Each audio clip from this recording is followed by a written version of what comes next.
प्यारे दोस्तों, मैं यहां पर यह क्लियर भी कर दूं कि फरिश्तों की तरह जिन्नों को भी ये ताकत दी गई है कि जो शक्ल चाहें बन जाएं। हदीस से साबित है कि इनमें किसी किसी के पर भी होते हैं और वो हवा में उड़ते फिरते हैं, और बाज सांपों और कुत्तों की शक्ल में गश्त लगाते फिरते हैं, और बाज इंसानों की तरह रहते सहते हैं, लेकिन अक्सर उनकी रिहाइश गाह बयाबान या वीरान मकान और जंगल पहाड़ होता है। प्यारे दोस्तों, जिन्नात भी इंसानों की तरह ही अल्लाह की मखलूक हैं जो आग से पैदा हुए हैं। जिन्नात इंसानों की तरह जी, अक्ल, रूह और जिस्म वाली मखलूक हैं।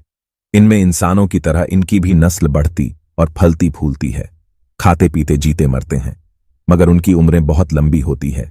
उनकी उम्रें हजारों साल होती हैं। और जिन्नात में मुसलमान भी हैं, काफिर भी, मगर उनके कुफ्फार इंसानों के मुकाबले बहुत ज्यादा हैं। उनके मुसलमान नेक भी हैं और फासिक भी, अलबत्ता उनमें फासिक व बदकारों की तादाद इंसानों के मुकाबले ज्यादा है। शरीर, जिन्हों को शैतान कहते हैं, उन सब का लीडर इब्लीस है, जो कि सबसे पहले जिन्न मारीज के पोते का बेटा था।